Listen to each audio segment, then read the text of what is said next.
Good day everyone. Today I will be discussing the hydrogen power plant. So, dako tayo sa next slide. So, in concept, a concept design for a new widespread and clean source of electricity. So, ang hydrogen power plant lang naman is a facility that uses hydrogen gas as fuel to generate electricity. Kumbaga, in simple terms, it converts from hydrogen powered hydrogen or the water to electrical energy. So unlike traditional power plants that burns fossil fuels such as coal or natural gases, ang hydrogen power plants naman ay nagpo-produce ng electricity through a chemical reaction instead of combustion. So dito magkakaroon tayo ng mga gagamit tayo ng mga electrolytes, yung mga batteries, kumbaga. So one of the biggest advantages nito of the hydrogen energy is that it is environmentally friendly. And the main byproduct of hydrogen power generation is water. So water lang ang pinaka main source niya. So which means it does not release harmful greenhouse gases such as carbon dioxide sa atmosphere natin. Hindi siya nagko-contribute sa ating climate change, sa global warming. So because of this, hydrogen power plants are considered as important technology for reducing pollution and slowing down climate change. So, ang hydrogen is also one of the most abundant element in the universe. So, makikita nga natin na ang hydrogen or water ang pinakamaraming source. Kumbaga, parang infinite source na rin. So, sobrang dami. So, it is the most abundant element in the universe or in the planet. So, making it a promising sustainable energy source for the future. So, ang mga scientists at engineers are currently researching ways to produce hydrogen more efficiently at ma-store it safely for large-scale electricity production. Now, let us discuss the working principle ng hydrogen power plants, kung paano gumagana ang hydrogen power plant. So, inside the plant, large tanks of liquid hydrogen supply fuel of 1,000 hydrogen fuel cells. So, ang pinaka-fuel ng ating power plant ay tinatawag nating hydrogen fuel cell. So, finifill up niya sa isang malaking tangke daw. So, a fuel cell is similar to a battery. So, parang battery na rin siya. So, because it has terminals and an electrolyte that allows chemical reactions to occur. So, doon na papasok yung ating battery. Kumbaga, magkakaroon tayo ng parang electrolysis. So, the main reactants used in a fuel cell are hydrogen and oxygen. So, when hydrogen gas enters one side of the fuel cell, while the oxygen from the air comes from the other side, so inside the cell. So, these gases interact with a special material called electrolyte. So, doon na papasok yung electrolyte. At doon na nakukuha yung ating electricity.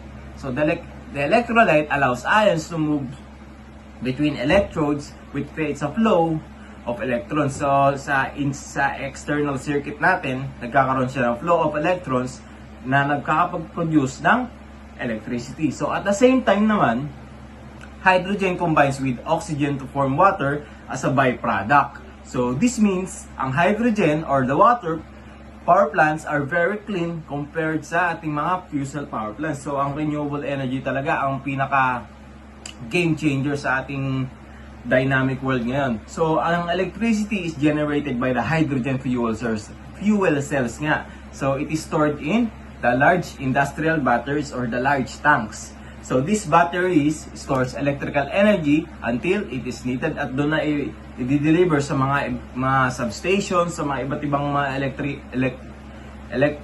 electricity cooperative. So, when electricity demand increases, the stored power is sent through the local power grid o dun sa mga bahay, sa mga substations muna, at yung mga substations ilalagay sa mga bahay. So, ngayon, because yung mga hydrogen fuel cells natin, it continuously receive hydrogen and oxygen, so makapag-produce nga siya ng electricity as long as the fuel is supplied.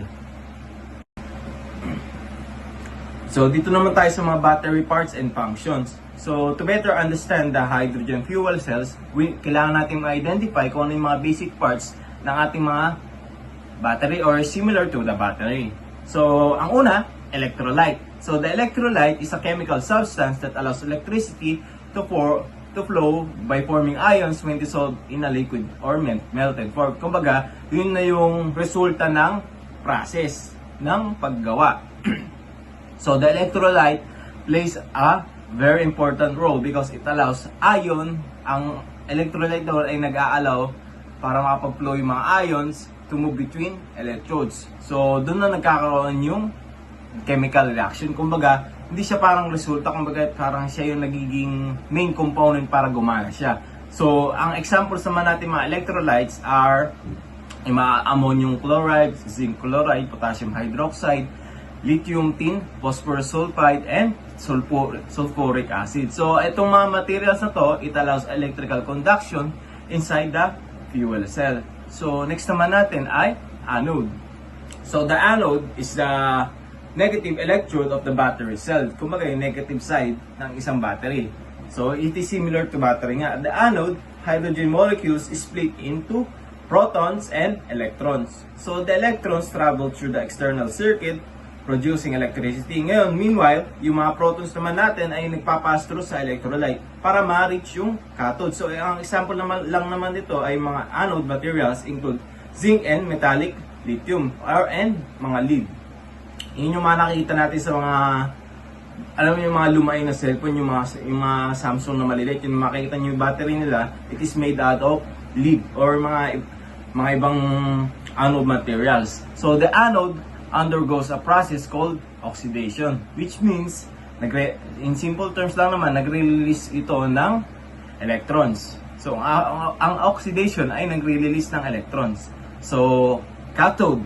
The cathode is the positive side of the electrode. So, ang cathode naman, yung oxygen naman nun, it reacts with the electrons. Tapos nagre-return siya sa external circuit and combines with the hydrogen ions to produce the water. So, example of cathode materials includes manganese dioxide, carbon, and copper and lead dioxide. So, the cathode undergoes reduction, which means it gains the electrons. So, dito na yung positive electrode. So, dito naman tayo sa diagram. So, ang tawag dito kung yung fuel cell operation. So, the hydrogen fuel cell operation, kung paano siya nag-ooperate. Makikita nyo dito sa diagram na to, it shows how electricity is produced inside the hydrogen fuel cell. So, on the left side, makikita natin yung anode dito. Yung anode where the hydrogen enters the fuel cell. Doon na pumapasok yung ating water sa fuel cell na to. At yung hydrogen molecules, it is split. Nag-split siya into electrons and positive hydrogen ions. So the electron travels through the external wire, which means it creates the electron flow which powers devices such as light bulbs. So the positive hydrogen ions passes through the electrolyte solution, so makita natin dito, and cross the semi-permeable barrier. Makita natin dito, meron tayong semi-permeable barrier. So on the right side, makita natin yung ating positive side. So the cathode, where oxygen reacts with the hydrogen ions, para nga makapag-produce ng water or the electricity. Electrons, kumbaga. So this process continues as long as hydrogen and oxygen are supplied. So the key idea here is that the electricity is produced through chemical reactions. Hindi siya nagburn ng fuel. So kumbaga, makita lang natin dito sa ating diagram ay nagpapass through lang naman yung mga electrons. So, on the left side, ulitin natin, makikita natin yung anode, yung hydrogen, mag-enter siya sa fuel cell. Ngayon, yung hydrogen molecules mag-split into electrons and positive hydrogen ions. So, ngayon, yung electrons naman, magtra-travel to siya sa mga wire dito, which creates the electron flow, which powers the devices. So, mapupunta naman dito sa cathode. So ngayon, yung oxygen, it reacts with the hydrogen ions and electrons para makapag-produce ng water. Kumbaga, cycle lang siya. So, ang pinaka-main idea lang nito is nagkakaroon siya ng chemical reactions para makapag-produce ng electricity. Good day, I am Yuan Santillana and ngayon i-discuss ko yung construction ng battery. So ang construction ng isang standard dry cell battery ibinubuo ng iba't ibang parts na nagtutulungan para makagawa ng kuryente sa pamamagitan ng chemical reaction. Ang pinaka-outer layer nito ay zinc case na nagsisilbing negative electrode o anode at dito rin matatagpuan ang metal bottom sa ilalim. So sa pinakagitnaan naman ay makikita ang isang carbon rod na nagsisilbing positive electrode or cathode na nagtatapos sa isang metal cap sa itaas na bahagi. So ang espasyo sa pagitan ng zinc case at carbon rod ay puno ng mga chemical tulad ng manganese oxide at isang moist paste ng ammonium chloride na nagsisilbing electrolyte. So kapag ginamit na ang battery, nagkakaroon ng reaction sa pagitan ng mga materials nito kung saan ang electrolyte ay nagpapadaloy ng mga ions habang ang manganese oxide naman ay sumisigurado na hindi mababara ang daloy ng kuryente. So sa madaling salita, ang battery ay parang isang maliit na lalagyanan kung saan nakaimbak ang chemical energy at nagiging electrical energy para mapagana ang ating mga gadgets at appliances. Ang paggana ng isang battery ay nagsisimula sa mga chemical reaction na nangyayari sa loob nito, particular na sa pagitan ng electrolyte at ng mga electrodes na tinatawag nating anode at cathode.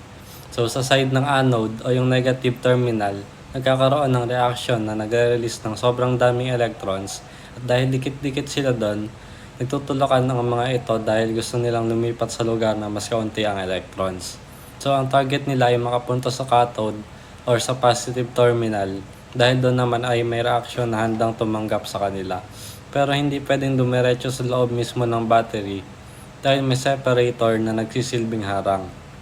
So kaya ang tanging paraan para makatawid ang mga electrons ay kapag nagkaroon ng closed circuit, gaya ng pagkabit ng wire o pag-on ng isang gadget.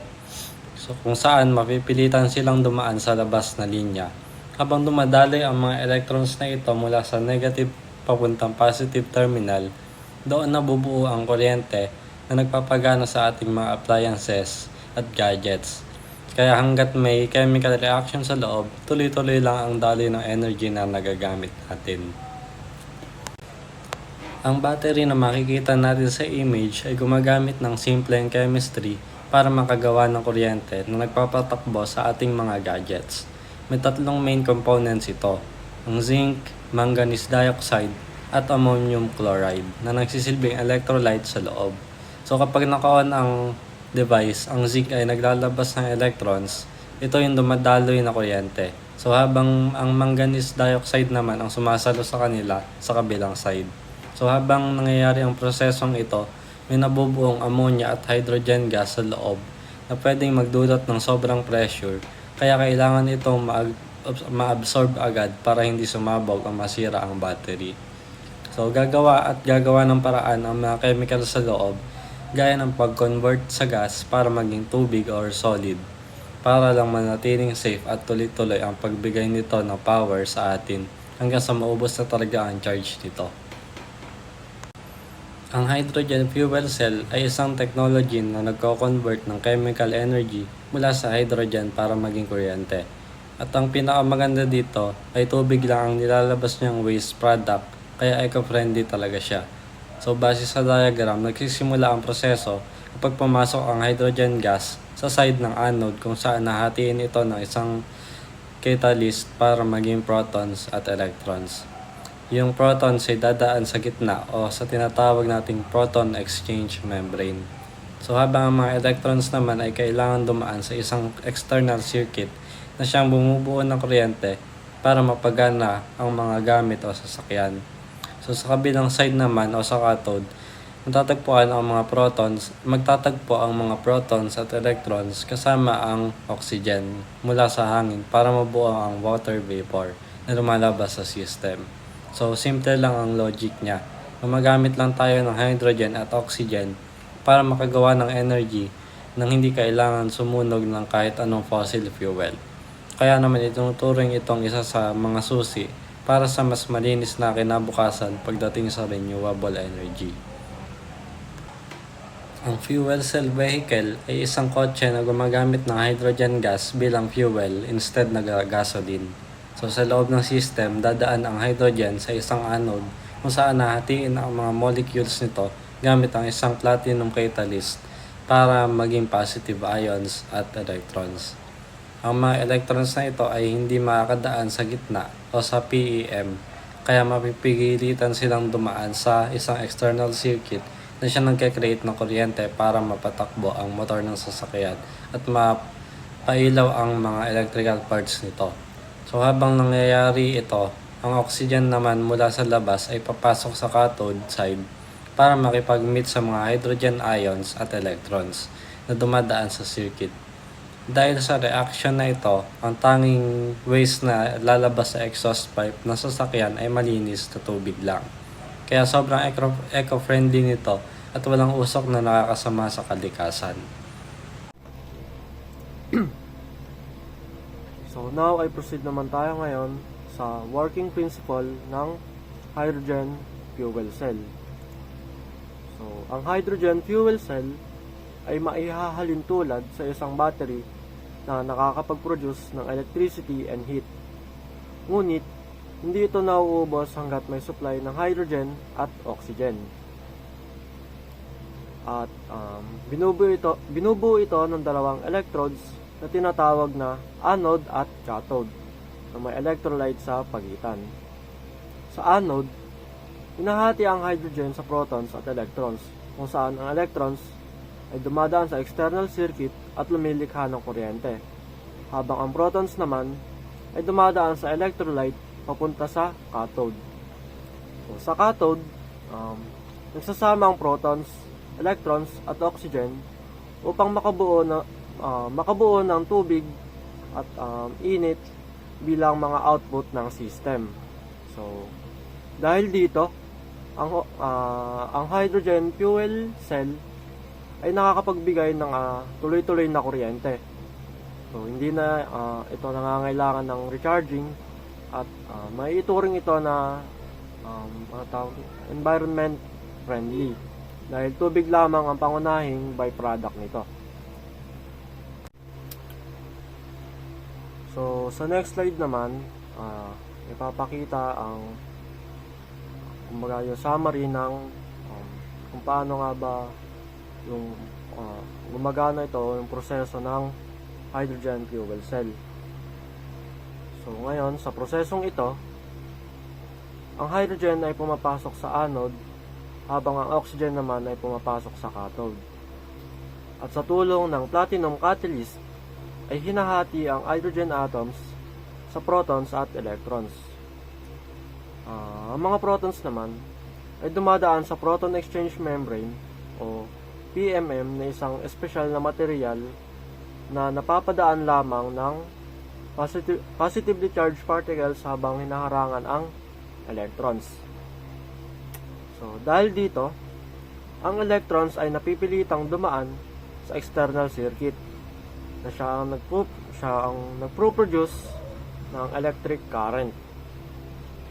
So, pagdating sa cathode, muling nagsasama yung mga protons at electrons at oxygen upang makabuo ngayon ng tubig at init bilang byproducts.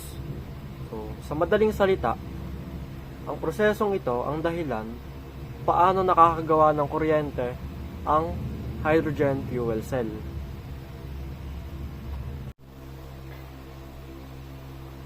So, ngayon, sa slide na ito, ipapakita yung diagram, schematic diagram, kung paano gumagana ang isang hydrogen power plant. So, ngayon, ito, makikita nyo siya sa picture. So, una, dito, makikita kung saan yung, ang hydrogen ay iniimbak at, or ini-store, dinadala ito papunta sa system. So, habang ang oxygen naman ay kinukuha mula sa hangin bilang kasama sa proseso. So, ang dalawang ito ay pumapasok sa fuel cells kung saan nagaganap dito nagaganap ang conversion ng chemical energy into electrical energy. So, ang kuryenteng nalilikha na ito ay dumadaan sa inverter. So, makikita nyo dito sa picture yung DC-AC inverter. So, ngayon dumadaan doon upang maging compatible sa ating mga appliances. So, pagkatapos naman ay ipinapasa ito sa grid transformer bago tuluyang makarating sa local electrical grid or local electric grid. So, bukod sa kuryente, naglalabas din ang system ng init at tubig bilang byproduct na maaari pang magamit sa ibang paraan. So, ngayon, sa kabuuan, ang hydrogen power plant, masasabi nating isang malinis at sustainable na paraan sa pag-generate ng kuryente. So, sa next na slide naman, ay ba't natin ito i-explore. So, ang slide na ito ay tungkol sa hydrogen power plant at kung bakit mahalagang i-explore ang teknolohiyang ito. So, ang hydrogen fuel cells ay may maraming mga benefits kumpara sa mga traditional na power plants na gumagamit ng combustion o mga pagsusunog ng fuels.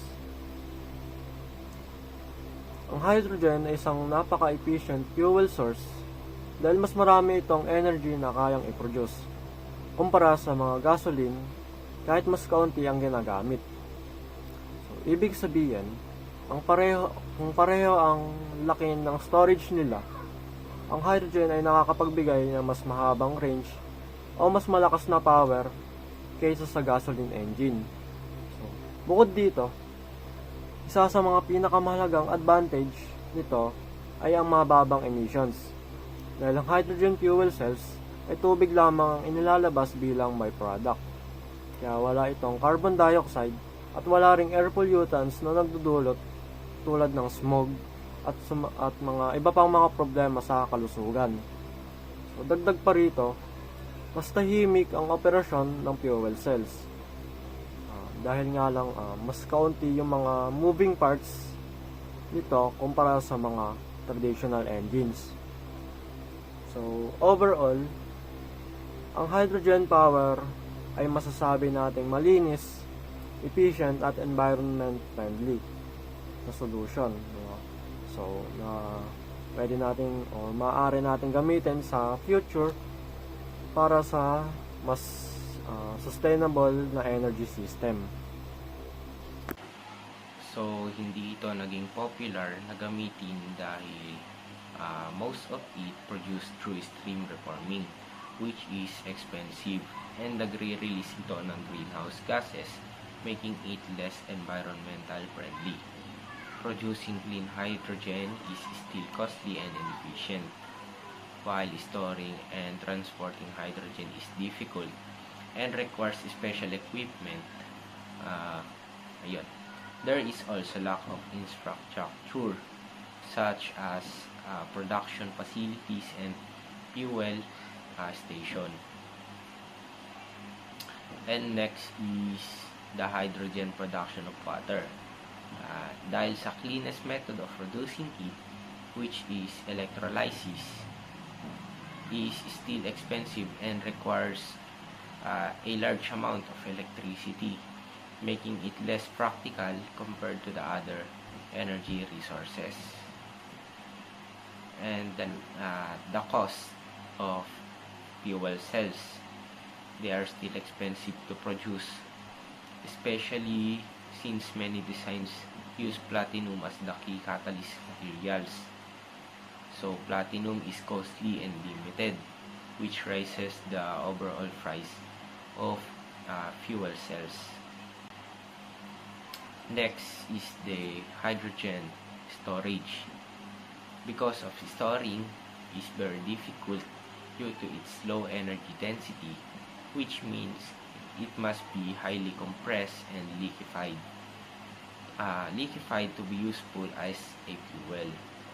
This requires strong specialized tanks and heavy-duty pipelines, which makes the system expensive and complex. And lastly, the hydrogen leak is the hydrogen leak, because it can leak easily production, storage, and use due to its very small molecular size, making it difficult to contain. Leak are concerned because escape hydrogen can indirectly affect the atmosphere. So next is the Long Ridge Energy Generation Project in Ohio River. It is now an operational 485 megawatts power plant that has successfully tested burning a hydrogen, natural gas blend in a turbine, starting about 5% hydrogen, and it's currently in transition phase where it can support limited hydrogen blending, but still mainly runs on a natural gas, while aiming to gradually increase hydrogen use in the future as green hydrogen production and infrastructure become more available. So this construction has begun in French Guiana on a major green hydrogen power plant project operated by a Siemens Energy, which combines 55 megawatts solar panels and 16 megawatts electrolysis system, hydrogen storage with 3 megawatts fuel cell, and 20 megawatts over 38 megawatts hour battery system to provide around 10 megawatts of daytime power and 3 megawatts at night, representing a new development in renewable energy designed to deliver continuous or baseload electricity using hydrogen energy storage.